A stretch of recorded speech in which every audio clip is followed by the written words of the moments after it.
Napanatili ni Pangulong Aquino ang mataas na rating base sa survey ng Pulse Asia nitong nakalipas na Marso.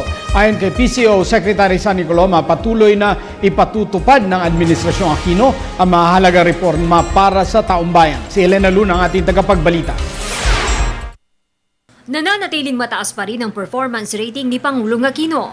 Ayon sa survey ng Pulse Asia nitong Marso, pinapahalagahan ng 7 sa 10 Pilipino ang mga ginagawa ng Pangulo. Naganap sa first quarter ng taon ang paglagda ng gobyerno at Moro Islamic Liberation Front Comprehensive Agreement on the Bangsamoro.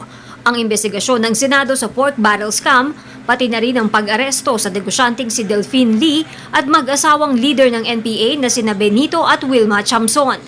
Kung titingnan ang performance rating ng Pangulo, nasa 70% o bumaba ito ng 3 puntos kumpara noong huling survey. We will note that the decline in the performance approval, I believe it is from 73% to 70%, is a marginal decline and well within the usual statistical margin of error.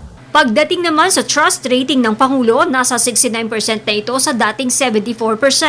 Ganito man ang resulta ng survey, binigyang diin ni PCOO Secretary Herminio Coloma Jr. na mananatiling nakatutok ang Administrasyong Aquino sa mga reformang ipinatutupad at hindi sa mga ratings. Our main concern is the implementation of the reforms and of the major programs in the Philippine Development Plan.